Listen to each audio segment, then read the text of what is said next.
الحمد لله وحده والصلاة والسلام على من لا نبي بعده ونشهد أن لا إله إلا الله وحده لا شريك له ونشهد أن محمدا عبده ورسوله. يقول الله سبحانه وتعالى بعد أعوذ بالله من الشيطان الرجيم بسم الله الرحمن الرحيم والسابقون الأولون من المهاجرين والأنصار والذين اتبعوهم بإحسان رضي الله عنهم ورضوا عنه وأعد لهم جنات تجري تحتها الأنهار خالدين فيها أبدا ذلك الفوز العظيم. ويقول سبحانه وتعالى كذلك والذي جاء بالصدق وصدق به أولئك هم المتقون. قابل احترام بزرگوں اور بھائیوں،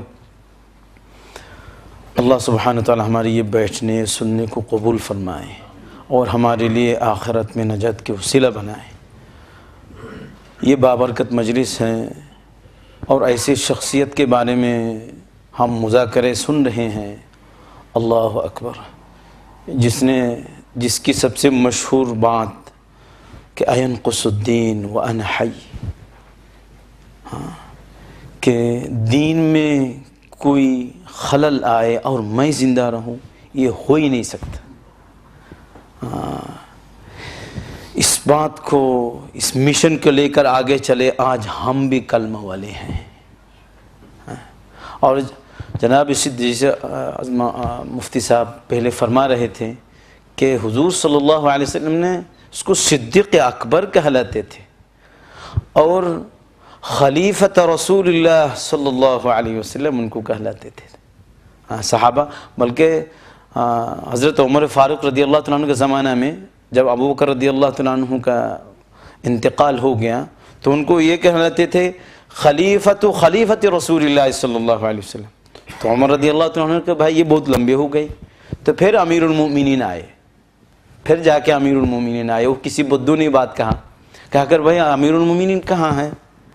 تو وہاں کچھ صحابہ تھے جن کی یہ بات بہت پسند آئی، کیونکہ عمر رضی اللہ تعالیٰ عنہ بھی یہ چاہتے تھے بھائی کوئی ایسی چھوٹی سی بات ہو جائے. خلیفۃ رسول اللہ صلی اللہ علیہ وسلم، اور خلیفۃ رسول اللہ یہ صرف صدیق اکبر کے لیے خاص ہے. تو پھر جا کے امیر المومنین شروع ہوا. لیکن ابو بکر صدیق رضی اللہ تعالیٰ عنہ کو خلیفۃ رسول اللہ صلی اللہ علیہ وسلم کہلاتے تھے. اور یہ صدیق ابو بکر رضی اللہ تعالیٰ عنہ کا اصل نام عبداللہ ہے. ان کا اصل نام جو ہے وہ عبداللہ تھا، لیکن یہ کنیت تھے. جیسے ہم نیک نیم ہو یا سیکنڈ نیم ہو، یہ نام پہ ابو بکر نام پہ زیادہ مشہور ہو گئے لوگ. عبداللہ ان کا نام بھول ہی گیا. عبداللہ ابن ابو قحافہ ان کا اصل نام ہے، لیکن لوگ بعد میں ابو بکر اتنا زیادہ مشہور ہو گیا کہ وہ عبداللہ لوگ بھول ہی گئے ان کا نام عبداللہ. اور ان کے ایک کنیہ جیسے صدیق ہیں، صدیق بہت زیادہ مشہور ہے. ان کا ایک کنیہ عتیق بھی تھا. ابو بکر صدیق رضی اللہ تعالیٰ عنہ کا ان کا ایک سرنیم یا ان کا ایک سیکنڈ نیم اس کو عتیق بھی تھا. بلکہ اس میں تارخین نے یہ لکھا ہے کہ عتیق اس لیے لکھا کہ عتیق کا بہت معنی ہوتا ہے. بلکہ ابو بکر رضی اللہ تعالیٰ عنہ کی جتنے بھائی بہن ہیں وہ ان کی پیدائش کے بعد ان کا انتقال ہو جاتا تھا. تو جب ابو بکر رضی اللہ تعالیٰ عنہ ان کے پیدائش کے بعد ان کی والدہ نے بڑے دعا کی کعبہ کی طرف پھیر کے ہاتھ اٹھا کے کہ اللہ یہ عتیق تو نے مجھے دیا، یعنی ابھی میرے لیے رکھ یہ چھوڑ. ان کے والدہ نے یہ دعائیں کی، اللہ نے چھوڑا. اور صدیق کی تو مشہور واقعہ ہم سب جانتے ہیں کہ معراج کے جو واقعہ ہوا. آج جیسے ہم کہتے ہیں کہ بھائی سائنس بڑے ایڈوانس ہو گئے، یہاں سے اٹلانٹک کی دوسری طرف امریکہ میں آپ کئی گھنٹے میں چلے جاؤ، کئی گھنٹے میں پہنچ جاؤ. تو سائنس تو اتنے ایڈوانس نہیں ہوا اس زمانہ میں. تو یہ جو معراج کا جو واقعہ پیش آیا تو یہ اس زمانہ کے لوگوں کے لیے تو بڑے عجیب ہے. یہ کیا بات ہے کہ اتنی مختصر سی وقت میں وہ آسمان کے سفر کے لیے پھر دوبارہ واپس آ گئے. تو یہ بات مکہ میں بڑے ہلچل مچا دیے. اور بھائی بلکہ جو نئے نئے مسلمان تھے یہ بھی بڑے شک میں پڑ گئے. بھائی یہ تو ان کی بات پر ہم نے تو ایمان لائے، ابھی یہ ایسے ایسی باتیں کر رہے ہیں. تو جب صدیق اکبر کے پاس یہ بات پہنچے تو انہوں نے حالانکہ بغیر رسول اللہ صلی اللہ علیہ وسلم کے پاس پہنچنے کو نہ ان کو پوچھا نہ وہاں تک پہنچا، تو کہتے کہ اگر میرے حبیب یعنی اگر محمد رسول اللہ صلی اللہ علیہ وسلم نے یہ بات کہا تو بلا شک و شبہ میں نے اس بات کو یقین مان لیا، اس میں کوئی شک نہیں۔ بلکہ قرآن میں بھی آیا، یہاں مفسرین لکھتے ہیں والذی جاء بالصدق، یہ ہے محمد رسول اللہ صلی اللہ علیہ وسلم، وصدق بھی، یہ ہے صدیق اکبر رضی اللہ تعالی عنہ۔ اللہ نے کہا قرآن میں، یہ صدیق صرف یہ معراج کے واقعہ کو تصدیق کرنے کے لیے نہیں ہے، بلکہ اللہ نے یہ قرآن میں کہا والذی جاء بالصدق وصدق بھی اولئک هم المتقون۔ جس نے یہ صدق کو لے کے آئے وہ ہے محمد رسول اللہ صلی اللہ علیہ وسلم، وصدق بھی، اور جس نے تصدیق کی یہ ہے ابو بکر صدیق رضی اللہ تعالیٰ عنہ، اولئک هم المتقون، یہ ہے متقی۔ اللہ نے کہا قرآن میں، قرآن مجید میں۔ بلکہ آج جو مسجد نبوی ہے تو ابو بکر صدیق، جیسے مفتی صاحب نے بھی پہلے فرمایا، یہ تو ایسی بات ہے اس کو ہر آدمی بولیں گے کہ بھئی حضور صلی اللہ علیہ وسلم خود فرمایا کہ ابو بکر صدیق کے، ابو بکر کی ماں سے مجھے جتنا نفع پہنچا اور کسی کی ماں میں اتنا نفع نہیں پہنچا۔ بلکہ یہ جو مسجد نبوی ہے آج، یہ جو دو بھائی یتیم جو بھائی تھے سہیل اور سہل، تو ان سے یہ جو جگہ لیا اور اس کا قیمت جو ہے، تو یہ دونوں بھائی تو پہلے تیار نہیں تھے، انہوں نے کہا کہ ہم ایسے ہی دے دیں گے۔ پھر رسول اللہ صلی اللہ علیہ وسلم نے کہا نہیں بھائی تم نے اس کا قیمت لینا، تو تقریباً 10 مثقال گولڈ تھے۔ یہ ابو بکر صدیق رضی اللہ عنہ مکہ سے جو لے کر آئے تھے اس سے اس کا قیمت انہوں نے وہ پورا کیا۔ تو مسجد نبوی دیکھو، اس کا جو جگہ ہے، اس کا یہ بھی حضرت ابوبکر صدیق رضی اللہ تعالیٰ عنہ کے حصے میں ہے، انہوں نے اس کا قیمت جو ہے وہ ادا کیا، حضرت صدیق اکبر رضی اللہ تعالیٰ عنہ نے۔ مسجد نبوی جہاں ہے آج، اس کے پیچھے ہم وہی نہیں کرتے، بلکہ یہ ابوبکر صدیق رضی اللہ تعالیٰ عنہ کی قربانی ہے۔ یہ جو یتیم بھائیوں نے جگہ دیا، لیکن حضرت صدیق اکبر رضی اللہ تعالیٰ عنہ نے اس کا قیمت جو ہے وہ پورا کیا تھا۔ تو بھائی ہمارے لیے کیا عبرت ہے صدیق اکبر رضی اللہ تعالیٰ عنہ کی زندگی میں، کہ ہم اس سے کیا سبق لیں گے؟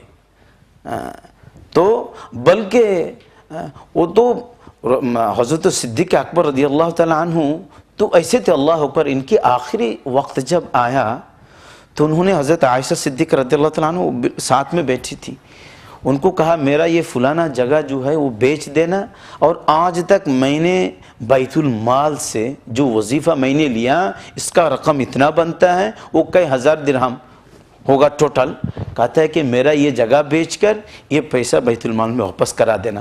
بلکہ ان کی زندگی میں تاریخین نے لکھا، بلکہ وہ قرب الموت تھے، اسی وقت یہ زمین بیچا اور ان کے سامنے یہ پیسہ بیت المال میں جمع کرایا۔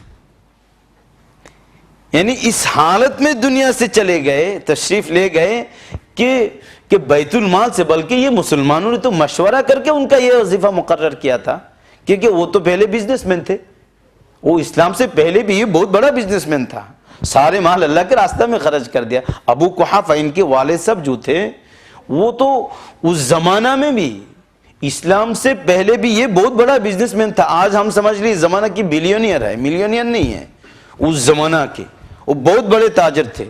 تو ابو بکر رضی اللہ یہ بھی ہول سیلر تھے، بلکہ یہ جو کپڑے کے ہول سیلر تھے ابو بکر رضی اللہ تعالیٰ عنہ، مدینہ میں بھی ان کو جو حضور صلی اللہ علیہ وسلم نے جب مدینہ میں انصار اور مہاجرین کی وہ جو اخوہ انہوں نے قائم کیا کہ یہ فلانا کے بھائی ہے، یہ فلانا کے بھائی ہے، تو حضرت صدیق اکبر رضی اللہ تعالیٰ عنہ کو جس کا بھائی بنایا، تو اس کا نام ابھی میرے ذہن سے چلا گیا، تو وہ تھوڑا مدینہ سے باہر رہتے تھے۔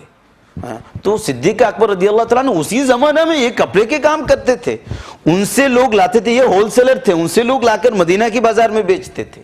پھر جا کے جب ان کی فیملی مکہ سے ہجرت کر کے جب مدینہ آئے، تب جا کے ابو بکر صدیق رضی اللہ تعالیٰ عنہ مدینہ کے شہر میں آ گئے، شفٹ ہو گئے کہ حضور صلی اللہ علیہ وسلم کے قریب آ گئے، اس کے بعد آئے۔ تو یہ امت کے لیے ہمارے لیے سبق کیا ہے ابو بکر صدیق رضی اللہ تعالیٰ عنہ کی زندگی میں؟ ایک تو ہے دنیا پر بے رغبتی، کہ ان کی بالکل کوئی رغبت نہیں تھی، بلکہ ان کی کفن بھی ان کی پرانے کپڑوں میں ہوئی۔ حضرت عائشہ رضی اللہ تعالیٰ عنہ کو کہا میرا یہ جو 2 چادر ہے، کہ پوچھا کہ بھائی حضور صلی اللہ علیہ وسلم کو کتنے کپڑے میں آپ وہ کفن کیا تھا؟ کہتا کہ 3 کپڑے میں. تو کہتا میرے تو یہ 2 ہیں چادر، اور ایک لے لینا اور یہ اس کو دھو کے مجھے کفن پہنانا. تو پوچھا کہ ابا ہم ایسے نہیں ہیں کہ آپ کے لیے ہم اور کفن کے کپڑے خرید نہیں سکتے؟ کہتے نہیں، وہ نئے کپڑوں کے لیے تو زندے لوگ زیادہ محقق ہیں، مستحق ہیں. وہ میرے لیے یہ پرانے کپڑے کافی ہیں، اس کو دھلا کے وہ مجھے اس سے کفن دینا. ایک تو ہے دنیا کی بے رغبت تھی. تو ہمارے جو رؤساء ہیں جو بھی ہیں تو وہ ان کے لیے بھی یہ سبق ہے کہ بھئی دنیا کی بے رغبت تھی. بلکہ یہ تو مشہور واقعہ ہے نا جو مٹھائی کے ہم سب بولتے ہیں، اپنے بچوں کو بھی سکھاتے ہیں، مشہور واقعہ کہ بھئی مٹھائی کے پیسے بیوی نے جمع کیے، وہ سارے پیسے دوبارہ لا کے بیت المال میں واپس کر دیے. اتنا بالکل حساب کر کے اتنی چھوٹی سی رقم لیتے تھے، وہ بھی انتقال سے پہلے وہ سارے رقم بیت المال میں واپس کر دیے. اور بلکہ بدر میں اس کی واقعہ ہم بالکل وہی نہیں کرتے. بدر میں حضرت صدیق اکبر رضی اللہ تعالیٰ عنہ اکیلا جو ہیں وہ رسول اللہ صلی اللہ علیہ وسلم کی جو خیمہ تھے اس کی اکیلے اس کی ذمہ داری انہوں نے لیا کہ رسول اللہ صلی اللہ علیہ وسلم کی اکیلے اس نے خیمہ کی پہرے داری کی ذمہ داری صدیق اکبر اکیلے لیا تھا. یہ ذمہ داری بھی پورا کرتے تھے اور پھر جا کے وہاں لڑتے بھی تھے اور مسلمانوں کو چلاتے بھی تھے. سارے کام ایک ہاتھ سنبھالا حضرت صدیق اکبر رضی اللہ تعالیٰ عنہ نے. ایک تو رسول اللہ صلی اللہ علیہ وسلم کی خیمہ کی ذمہ داری، ایک ہے یہ پورا جماعت کو چلانا، ایک ہے اپنے خود بھی لڑنا. وہ سارے کام انہوں نے سنبھالا حضرت صدیق اکبر رضی اللہ تعالیٰ عنہ نے. اور دین کے اندر کوئی خلالیت آئی یہ ان کو بالکل ہی برداشت نہیں ہوا. بلکہ یہ تو بھی کہا، بلکہ یہاں تک کہ ازواج مطہرات اور مجھے بھی کوئی ایسے چوپائی جانور آ کر حملہ کرے تب بھی میں اسامہ کے لشکر کو نہیں روکوں گا.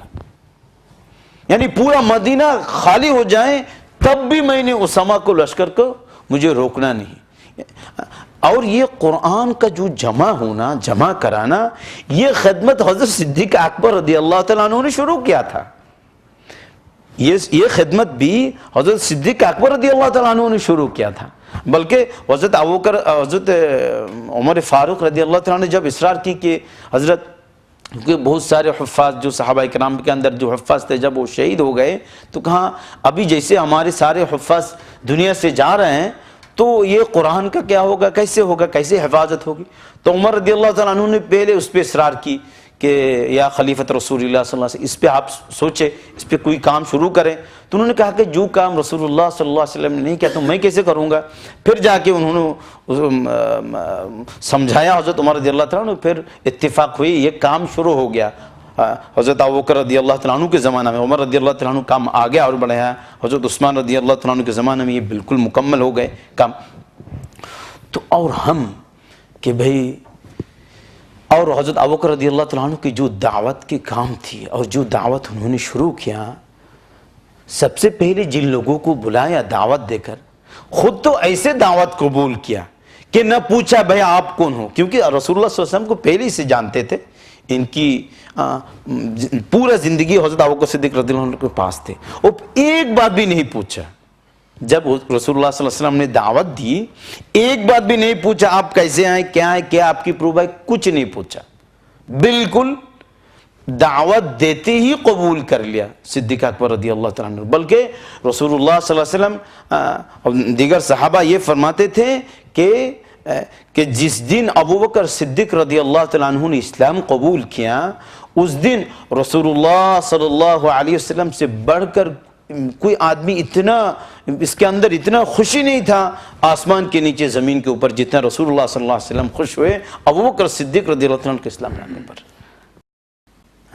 اور بلکہ وہ ایک ہی عمر تھی. بلکہ پوچھا گیا جب قرب الموت تھے، آج کون سی دن ہے؟ کہتا ہے کہ آج تو پیر کی دن ہے. کہتا ہے میں یہ چاہتا ہوں کہ میرا حبیب صلی اللہ علیہ وسلم بھی پیر کے دن اللہ کے پیارے ہو گئے، اللہ کے پاس چلے گئے، میں بھی یہ چاہتا ہوں.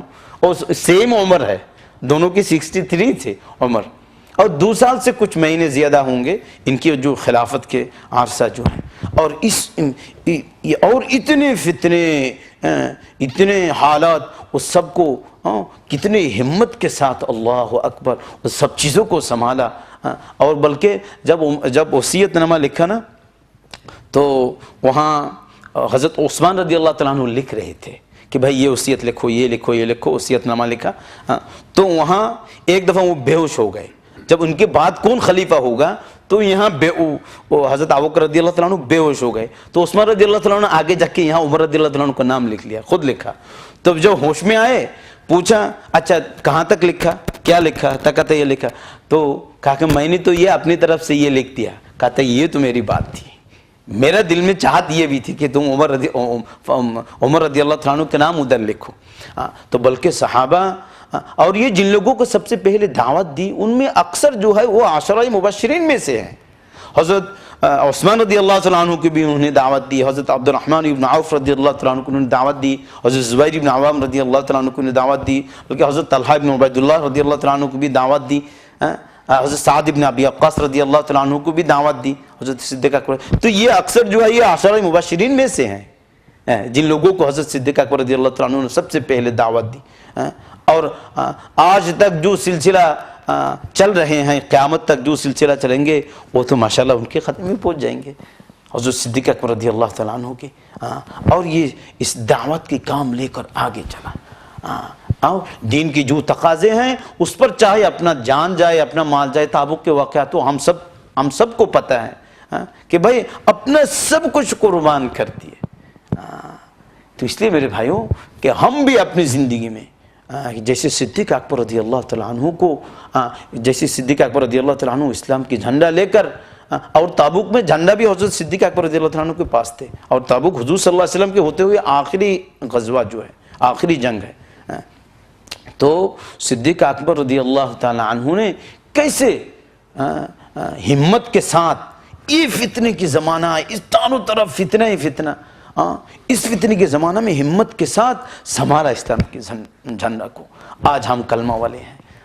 تو بلکہ فاروق اعظم رضی اللہ تعالیٰ عنہ وہ ایسے بولتے تھے کاش میری پورے زندگی کے اعمال جو ہیں ابو بکر کی اس رات کی ہجرت کے رات کی عمل کے برابر کاش ہو جاتے، پوری زندگی بھر کے عمل.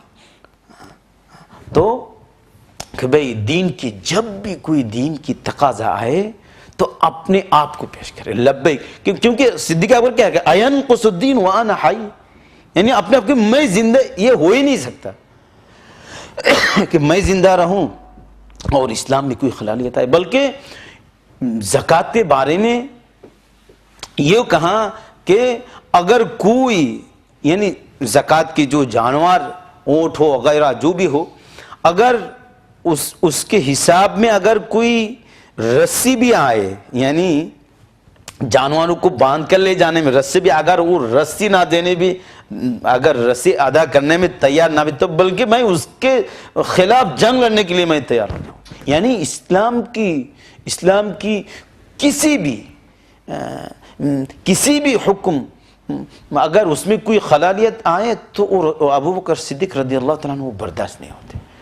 اس لیے بھائی ہم بھی ہماری زندگی میں، اپنی زندگی میں، ہمارے گھر والوں میں، ہم جس معاشرت میں ہم رہ رہے ہیں آج، تو ہماری زندگیوں میں سے دین کیسے نکل رہے ہیں، ہمارے اندر اس کا کوئی وہی نہیں آتا کہ بھائی دین کیسے مٹ رہے ہیں. بلکہ اس لیے اور شاعر نے کہا نا بھائی دین کی سورج ڈوب رہی ہے ہم لوگوں کے سامنے، روز محشر کیا جواب ہے محمد کے سامنے. محمد صلی اللہ علیہ وسلم کے سامنے کوئی جواب ہے بھائی ہمارے پاس؟ اللہ نے صرف ہمیں اس لیے بھیجا کہ بس اپنا گھر بناؤ، اپنا پیسہ جمع کرو، اپنا بینک بیلنس کرو، صرف اپنی زندگی کے لیے مشغول ہو. اس لیے اللہ نے ہمیں نہیں بھیجا. بہت بڑا مقصد ہے کہ بھائی کیسے ہم اور صدیق، بلکہ ہم جنت میں جانے کے لیے تو ہم کوشش کر رہے ہیں، بلکہ جنت کے دروازے صدیق اکبر کو استقبال کریں گے. حضور صلی اللہ علیہ وسلم نے کہا نا کسی مومن کی زندگی میں ایک دن اگر یہ چاروں اعمال جمع ہو جائے تو اس کے لیے تو جنت ضرور ہو جائیں گے، واجب ہو جائیں گے. 4 اعمال کون ہیں؟ حضور صلی اللہ علیہ وسلم نے پوچھا بھائی تم میں سے کوئی روزہ رکھا؟ کہا تھا کہ صدیق اکبر نے ہاتھ اٹھایا کہ بھائی میں روزہ رکھا. کسی نے جنازہ میں شرکت کی؟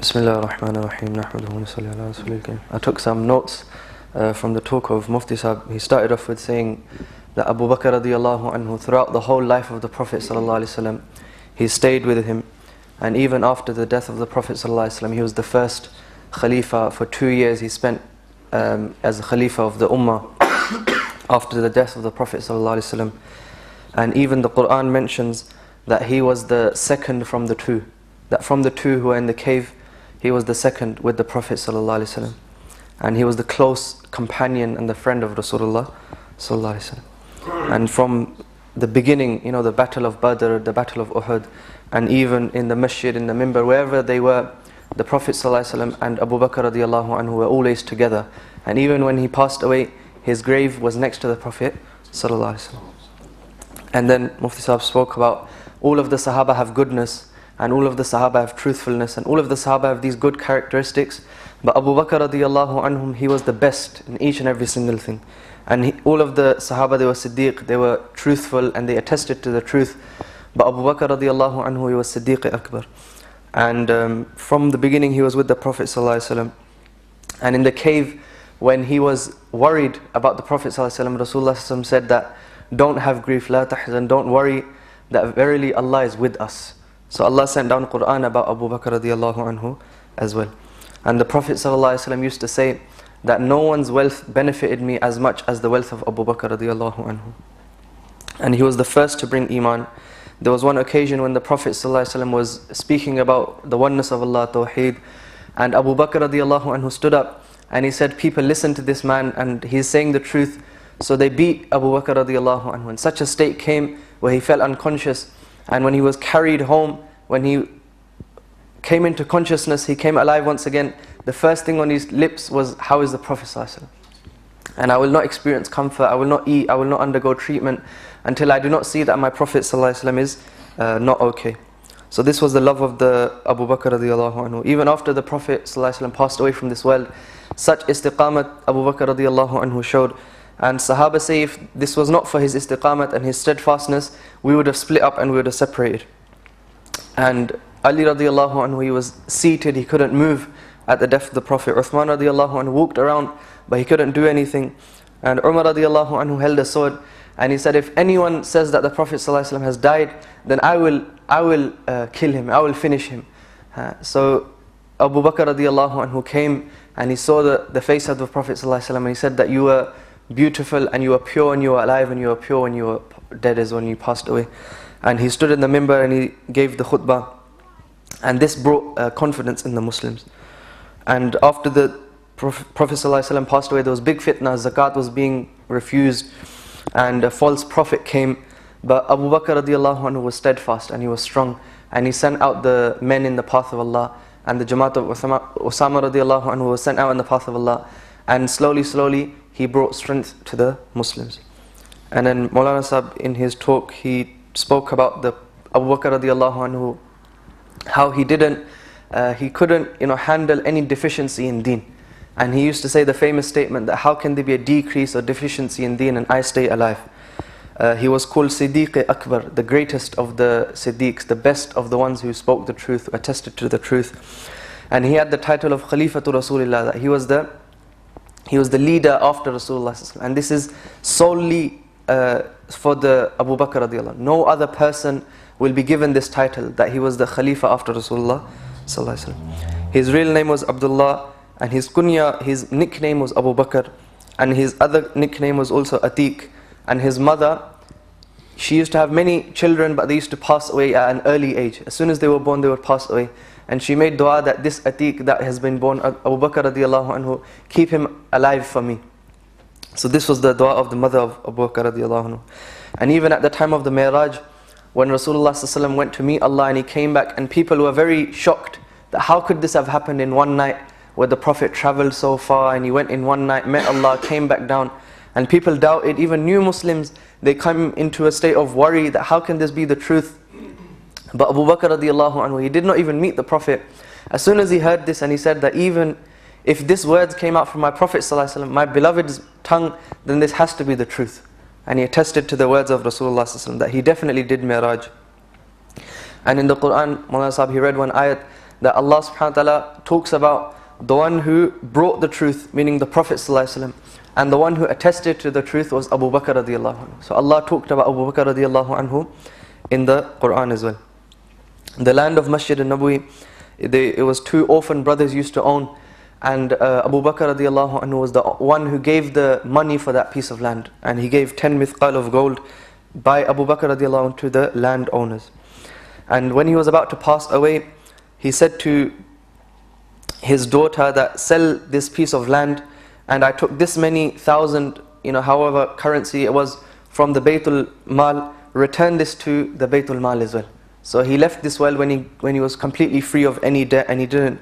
And before Islam he was a billionaire of the time, and he had a big clothing business, wholesaler. But the lesson from his life is that he had detachment from dunya.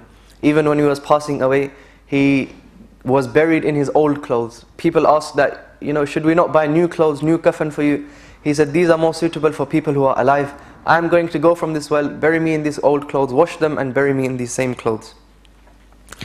And another lesson was that he single-handedly, thought that deen was his responsibility. In Badr, he protected the Prophet ﷺ single-handedly, and he fought, and he also ran the Jamaat. All of these responsibilities, he said that these are all my responsibilities. And when Prophet ﷺ passed away, he made such statements which brought confidence and strength to the believers, that even if wild dogs were to come to Medina and attack me and attack the wives of the Prophet ﷺ, I can handle, but these Jamaats have to go out in the path of Allah. And deen cannot be decreased while Abu Bakr radiallahu anhu stayed alive. So these were just some of the points. Even in the last battle, Abu Bakr radiallahu anhu, he had the flag. And the same way, the message is that we should also hold the flag of Islam and protect the deen. The same way Abu Bakr radiallahu anhu couldn't bear any decrease or deficiency in deen, we should also have this jazba and this type of motivation that deen is my responsibility, and we should uphold the flag of Islam and protect the deen. And like we are waiting for the doors of Jannah, and we are awaiting and making dua, the doors of Jannah are awaiting Abu Bakr radiallahu anhu because of his sacrifice. So we ask Allah subhanahu wa ta'ala to grant us all tawfiq and ability.